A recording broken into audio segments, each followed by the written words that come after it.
क्या आप जानते हैं नवरात्रि के दौरान की गई सिर्फ एक छोटी सी गलती माँ दुर्गा की कृपा को रोक सकती। जी हाँ, सही सुना आपने। और सबसे खतरनाक बात यह है कि ये गलतियां हम सब जाने अनजाने में कर बैठे। आज मैं आपको बताऊंगा वो रहस्य जिन्हें जानना आपके लिए बेहद जरूरी है। ये वो समय है जब पूरे ब्रह्मांड की शक्ति का संचार बढ़ जाता है।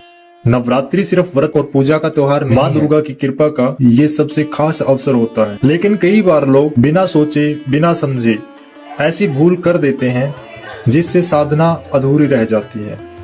आज हम गहराई से जानेंगे वो कौन सी शक्तियां हैं जिनसे आपको बचना चाहिए और वो कौन से उपाय हैं जो माँ की कृपा को कई गुना बढ़ा देते हैं। पहली गलती, रात की साधना को नजरअंदाज करना।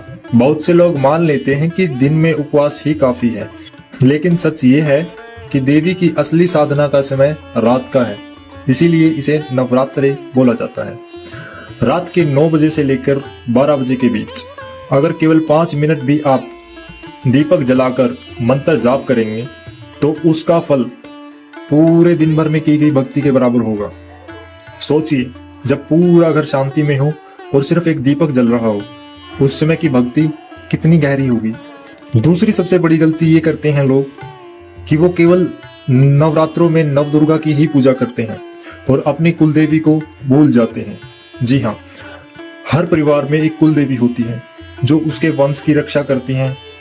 अगर आप नवरात्रि में सिर्फ नवदुर्गा को पूजते हैं और कुलदेवी को भूल जाते हैं तो साधना आपकी बिल्कुल अधूरी रह जाती है। याद रखिएगा, कुलदेवी ही वो पहला द्वार है जिससे माँ दुर्गा की कृपा आपके घर में प्रवेश करती है। तीसरी गलती, नवरात्रि में ब्रह्मचर्य का पालन ना करना।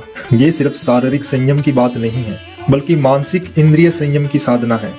जब साधक ब्रह्मचर्य का पालन करता है तो उसकी ऊर्जा भीतर संचित होती है और उसी ऊर्जा से मंत्र और भक्ति कई गुना शक्तिशाली हो जाते हैं। चौथी गलती, पूजा को सिर्फ एक सदस्य तक सीमित कर देना। आरती और भजन पूरे परिवार के साथ मिलकर करना चाहिए। आपको नवरात्रों के अंदर वो दिव्य दर्शन होंगे जो आपने कभी कल्पना भी नहीं की होगी। कमेंट में मुझे बताइए अगर आपने कभी माँ के दर्शन किए हैं या नहीं। तो कुछ चीजें हैं जिनसे आपको बचना है। लड़ाई झगड़े, ईर्ष्या द्वेष नहीं करना है। मांस मदिरापान नहीं करना है। लहसुन और प्याज से बचें। ये 9 दिन हमें शक्ति, भक्ति और श्रद्धा से जोड़ते हैं। माँ की कृपा पाने के लिए हमें बस छोटी सी सावधानी रखनी है। तो याद रखिए, रात्रि पूजा, कुलदेवी का स्मरण, ब्रह्मचर्य और सामूहिक आरती, ये वो सूत्र हैं जिनसे माँ की कृपा सहज रूप से आपके जीवन में उतरती है। अगर ये बातें आपके लिए उपयोगी लगी हो तो इस वीडियो को लाइक करें, शेयर करें अपने दोस्तों, परिवारों और रिश्तेदारों के साथ। और ऐसे ही रहस्यमयी और आध्यात्मिक ज्ञान के लिए हमारे चैनल को सब्सक्राइब करना ना भूलें।